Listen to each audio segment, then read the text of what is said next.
एक धारणा है कि यदि कोई व्यक्ति लगातार 12 वर्षों तक सत्य भाषण का व्रत पूरा करे तो वह मुक्ति को उपलब्ध हो सकता है। इसमें कितना बल है?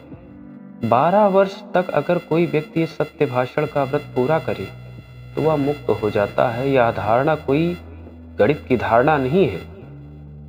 कोई ऐसा नहीं है कि 12 वर्ष में ऐसा होगा, कि 11 में नहीं हो सकता और 13 में नहीं हो सकता। यह तो प्रतीक धारणा है, इशारा है, इंगित है। इंगित कीमती है। सच्चाई यह है कि 12 वर्ष तो दूर, 12 दिन भी बिना स्वभाव को उपलब्ध हुए तुम सत्य भाषण का व्रत पूरा नहीं कर सकते। 12 वर्ष तो बहुत दूर, 12 दिन भी तुम 1000 बार झूठ बोल चुके होगे। शायद तुम्हें पता भी ना चले कि तुमने कब झूठ बोला, क्योंकि कई झूठ तो ऐसे हैं कि तुम सच मानते हो और तुमने कभी ख्याल ही नहीं किया कि यह झूठ है और तुम्हें इसे सच मानते हो और लगातार मानते आए हो। कई झूठ तो ऐसे हैं कि तुम्हारा रग रेशे में है, खून में समाये हुए हैं, माँ के दूध के साथ तुम्हें मिले हुए। अगर तुमसे कोई रास्ते में पूछे कि तुम कौन हो, अगर तुमने कहा मैं हिंदू हूं, तुमने झूठ बोला। तुमने कहा मैं मुसलमान हूं, तुमने झूठ बोला। भीतर खोजो, तुम मुसलमान हो, हिंदू हो, मगर यह तुम्हें ख्याल ही ना आएगा कि यह तो खून में मिल गया है। तुम पैदा तो हुए थे, तब तुम ना हिंदू थे ना मुसलमान थे। अचानक तुम हिंदू मुसलमान कैसे हो गए? यह सिखावन है, किसी की सिखाई बात है, एक सामाजिक झूठ है, प्रचारित झूठ है। तुम्हारे चारों तरफ जो लोग थे वे इस झूठ पे भरोसा करते थे कि हिंदू हैं, मुसलमान हैं या जैन हैं। उन्होंने भरोसा भी तुम्हें भी दिला दिया है। यह एक कंडीशनिंग है। उन्होंने संस्कारित कर दिया है, मन को ठोंक दिया है बार बार कि तुम हिंदू हो, तुम हिंदू हो, तुम हिंदू हो। अब तुम्हें पता नहीं कि तुमसे कोई पूछेगा कि नींद में भी तुम कौन हो, तुम कहोगे मैं हिंदू हूं। तुमसे कोई पूछेगा कि तुम्हारा नाम क्या है, तुम क्या कहोगे?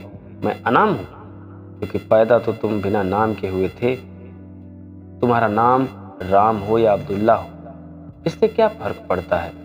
नाम तो झूठ हैं, ऊपर से चिपकाए गए हैं, बाद में लादे गए हैं तुम पर। नाम लेकर तुम आए नहीं थे, दूसरों ने यहीं पर तुम्हें दिया है। लेकिन इतना गहरा हो जाता है तादाद में, अगर तुम यहाँ सब सो जाओ रात और मैं आऊं और तुम्हें पुकारूं राम, तो किसी को सुनाई न पड़ेगा, लेकिन जिसका नाम राम है वह चौंक कर खड़ा हो जाएगा कि कौन नींद खराब कराने आ गया, रात भी सोने नहीं देता। किसी को पता नहीं चलेगा कि जिसका नाम राम है उसको कैसे पता चल गया, उसने कैसे सुन लिया।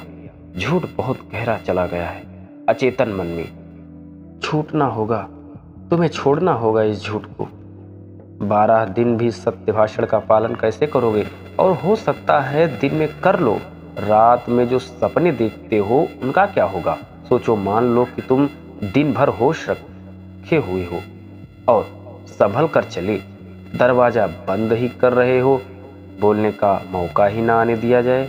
12 दिन ना बोलेंगे, ना झूठ निकलेगा, तो रात में सपनों का क्या करोगे? सपनों में तो बहुत से झूठ चलते हैं, सपना तो पूरा झूठा ही है।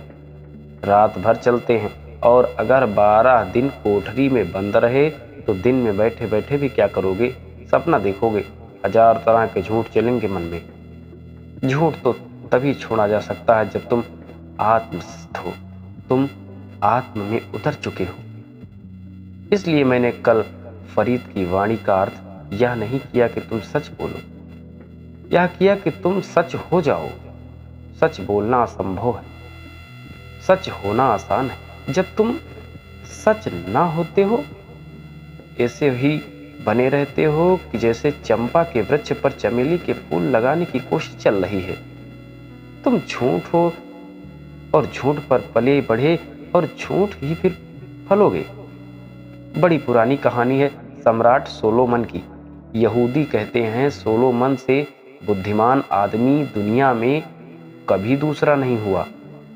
सोलोमन का नाम तो लोक लोकांतर में व्याप्त हो गया। हिंदुस्तान में भी गांव के लोग भी अगर कोई बहुत ज़्यादा बुद्धिमानी दिखने लगता है तो कहते हैं बड़े सुलेमान हो, वह सोलोमन का नाम है। उनको पता भी नहीं कि कौन सोलोमन था, कौन सोलोमान था, और वह प्रविष्ट हो गया। सेवा की रानी सोलोमन के प्रेम में पड़ गई। वह चाहती थी कि दुनिया में सबसे ज्यादा बुद्धिमान आदमी उनसे प्रेम करे। बुद्धुओं से तो प्रेम बहुत आसान है, लेकिन परिणाम सदा दुखकर होता है। तो सोलोमन की जब खबर सुनी वो सेवा रानी ने, तो उसने कहा कि अगर प्रेम ही करना है तो इस बुद्धिमान से करेंगे, अन्यथा प्रेम दुख लाता है। बुद्धुओं से प्रेम करो तो दुख में पड़ो। उसने सब प्रेम करके देख लिए थे। वह बड़ी सुंदर थी। कहते हैं जैसे सोलोमन विद्वान था, ऐसा ही सेवा की रानी सुंदर थी। उसने सोचा कि सौंदर्य और समझ इनका मेल हो। वह गई, पर इसके पहले कि वह सोलोमन को चुने परीक्षा लेनी जरूरी थी। बुद्धिमान है भी या नहीं, तो अपने साथ 1 दर्जन बच्चे ले गई। 6 उनमें लड़कियां थी और 6 उनमें लड़के थे, लेकिन उनको एक से कपड़े पहनाए गए थे और सबकी उम्र 4-5 साल की थी। पहचान बिल्कुल मुश्किल थी। उनके बाल एक से काटे गए थे, कपड़े एक से पहनाए गए थे, और जाकर खड़ी हो गई उन 1 दर्जन बच्चों को लेकर। और उसने दूर से सोलोमन से कहा कि तुम देख लो, तुम इनमें बता दो कौन लड़कियां हैं और कौन लड़की। यह तुम्हारी पहली परीक्षा है। बड़ा मुश्किल था। दरबारी भी थोड़े घबरा गए कि परीक्षा तो बड़ी मुश्किल मालूम पड़ती है। समझ में नहीं आता कि कौन लड़का है कौन लड़की। पर सोलोमन ने परीक्षा कर ली। उसने कहा 1 दर्पण ले आओ। लड़कों के सामने दर्पण रख दिया। वे ऐसे ही खड़े देखते रहे। लड़कियों के सामने रखा गया। वे उत्सुक हो गई। लड़की और दर्पण सामने हो, बात ही बदल गई। उसने 6 लड़कियां अलग निकाल दी। कपड़े ऊपर से पहना दो, लेकिन भीतर की सत्ता अगर त्रैण है तो बहुत मुश्किल है बदलना। लड़की दर्पण में और ही ढंग देखती है, कोई लड़का देख नहीं सकता। वह असंभव ही है। मैंने सुना है कि एक दिन नसरुद्दीन अपने घर में मक्खियां मार रहा था।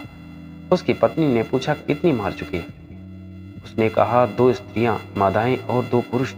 पत्नी ने कहा हद हो गई, क्या कभी नहीं सुना? तुमने पता कैसे लगा कि कौन मादा है कौन पुरुष? उसने कहा 2 दर्पण पर बैठी थी, वे मादा होनी चाहिए। दर्पण पर पुरुष क्या करेगा बैठकर? वे घंटों से बैठी थी, वही बैठी थी। भीतर का अस्तित्व, भीतर का ढंग। दूसरी बार सेवा 2 फूलों के गुलदस्ते लेकर आई। दूर खड़ी हो गई। उसमें एक फूलों का गुलदस्ता नकली था, कागजी था, पर बड़े बड़े कलाकारों ने बनाया था। दूसरा गुलदस्ता असली था। उसने कहा बस यह आखिरी परीक्षा है। कौन सा असली है? क्योंकि सेवा ने सोचा था कि लड़के लड़कियां तो इसने दर्पण से पहचान लिया, फूलों का क्या करेगा? और वह इतनी दूर खड़ी थी कि गंध ना आ सके। दरबारी घबराए। सोलोमन ने कहा दरवाजे खिड़कियां खोल दिए जाएं। महल के और दरवाजे खिड़कियां खोल दिए गए। 2 क्षण में तय हो गया। 2 मक्खियां उड़ती भीतर आ गई। वे असली फूलों पर जाकर बैठ गई। उसने कहा वे असली फूल हैं। मक्खियों को कैसे धोखा दोगे? मक्खी नकली फूल पर किस लिए जाएगी? असली फूल की गंध उसे बुला और मक्खियां वहीं पहुंच गई। जब तुम्हारे भीतर सत्य होता है तभी तुम्हारे बाहर भी सत्य ही होता है। तुम्हारे भीतर सत्य नहीं होता तब तुम लाख उपाय करो, नकली फूल हो, दूसरों को धोखा दोगे, अपने को कैसे धोखा दोगे। हो सकता है कुछ बुद्धू मक्खियां मूड हो, नशे में हो और बैठ जाएं, तो फर्क भी क्या पड़ता है, लेकिन इससे भी तो कोई नकली फूल असली ना हो जाएगा। इसलिए कहावत तो बिल्कुल सत्य है, क्योंकि 12 वर्ष तक कोई सत्य भाषण का उपयोग करे और वो तभी कर सकता है जब वह सत्य हो गया हो, अन्यथा कोई उपाय नहीं है। तो मोक्ष तो उपलब्ध हो ही जाएगा। ऐसा नहीं है कि 12 साल के बाद में होगा, वह पहले ही हो गया। वह 12 साल की शुरुआत में ही हो गया। जो सत्य हो गया वह मुक्त हो गया। हाँ, अगर तुम चेष्टा करोगे सत्य की तो तुमसे बहुत झूठे हो जाएंगे। चेष्टा का मतलब है प्रयास। यह तुम भीतर आश्वस्त नहीं हो, तुम्हें निर्णय करना पड़ेगा, क्या बोलूं क्या ना बोलूं, कैसे कहूं कैसा ना कहूं, और किस तरह रहूं, क्या ठीक होगा क्या गलत होगा। यह सारी खुद तुम्हारे मन के भीतर चलती रहेगी। और जिंदगी इतनी तेजी से बही जाती है कि ऐसे में व्यक्ति तो कुछ बोल ही नहीं पाते। सत्य बोलना तो असंभव है, क्योंकि सत्य तो क्षण क्षण के संवेदन से पैदा होता है। अगर यह सोलोमन सच ही बुद्धिमान न होता तो मुश्किल में पड़ जाता। तुम्हें ख्याल आता दर्पण का, मुश्किल होती तुम्हें ख्याल आता खिड़कियां खुली छोड़ देने का। अब आ सकता है, क्योंकि कहानी मैंने तुमसे कह दी। कहानी कहने के बाद कोई मतलब नहीं होता, बात खत्म हो गई। अब दोबारा रानी सेबा सोलोमन का इन ढंगों से परीक्षण न कर सकती, और जिंदगी की रानी नए नए उपाय खोजती है। और कभी कोई सुलेमान पार हो जाता है, उत्तीर्ण हो जाता है। कहावत ठीक है, यदि कोई व्यक्ति लगातार 12 वर्षों तक सत्य भाषण के व्रत का पालन करे तो वह मुक्त हो जाएगा। लेकिन 12 साल तक सत्य भाषण का व्रत का पालन वही कर सकता है जो मुक्त ही हो। इसलिए यह कहावत ठीक है। मैं नहीं कहता कि 12 साल की फिक्र करो, 12 क्षण जांच लो। 12 क्षण काफी है। तुम अगर भीतर झूठ हो, बाहर क्षण में 12 क्षण में कुछ ना कुछ झूठ हो जाएगा, क्योंकि तुम्हारे भीतर का रूप बार बार बाहर आ रहा है। तुम्हारे होने के ढंग में, तुम्हारे बैठने के ढंग में झूठ हो जाएगा। तुम किसी आदमी के पास से निकलोगे और तुम्हें चलने के ढंग से झूठ आ जाएगा। हो सकता है इसके पहले तुम सहजता से चल रहे हो। तुम एक आदमी के पास आए और संभल गए, झूठ शुरू हो गया। संभलने का क्या मतलब है? क्यों संभल रहे हो? तुम इस आदमी को कुछ दिखलाना चाहते हो, स्वयं को महान सिद्ध करना चाहते हो जो तुम नहीं हो। तुम इस आदमी को कुछ बतलाना चाहते हो जो तुम नहीं हो। तुम अपने कमरे में अकेले बैठे हो और आदमी हो, फिर मेहमान घर पर आ जाएं, तुम तत्क्षण बदल गए। तुम्हारे चेहरे पर रंग बदल गया। तुम उदास बैठे थे मुर्दे की भांति और तुम मुस्कुराने लगे, हंस हंस कर बातें करने लगे। तुम पड़ोसियों को दिखाना चाहते हो कि तुम बड़े प्रसन्न हो। यह प्रसन्नता झूठ है, क्योंकि तुम्हारे भीतर जो है वह तुम्हारे बाहर नहीं है। बाहर तो दिखावा है, मात्र छलावा है। बोलने का ही थोड़ा सवाल है।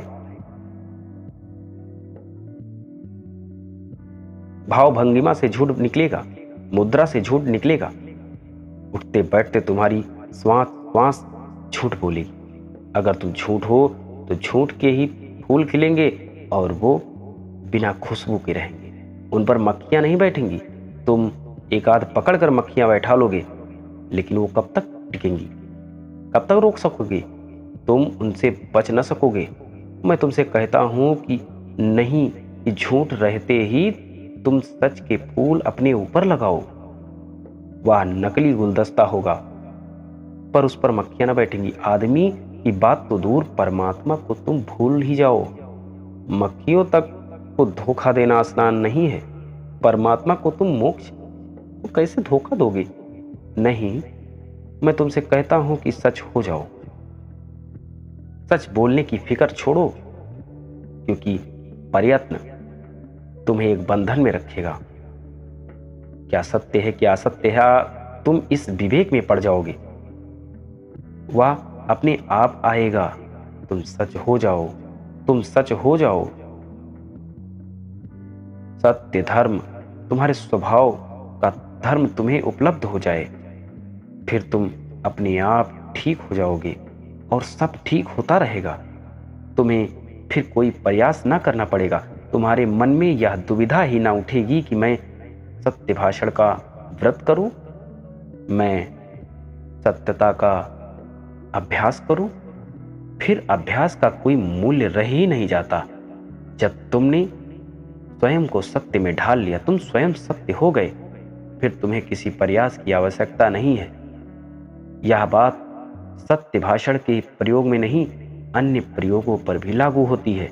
तुम जो बनना चाहते हो वो तुम्हें बनने में बड़ी कठिनाई होती है, क्योंकि जो तुम भीतर से हो वह तुम्हारे भीतर झलकने लगता है।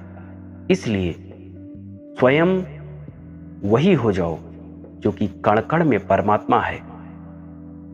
ओम तत्सत। हर जगह वही है, सत्य वही है। तुम यदि दूसरे को स्वयं में, स्वयं को दूसरे में देखने लगो, तब तुम सत्य हो जाओगे। सत्य को स्वयं से और स्वयं को सत्य से एक कर लो, फिर तुम्हें कोई प्रयास नहीं करना पड़ेगा। एक चींटी यदि तुम्हारे काट रही है, तब तुम यदि यह प्रयास करती हो कि मैं इसका दर्द सहन कर लूं या चींटी को दुख ना पहुंचाऊं, यह सारी तुम्हारी चेष्टाएं गलत हैं और निराधार हैं।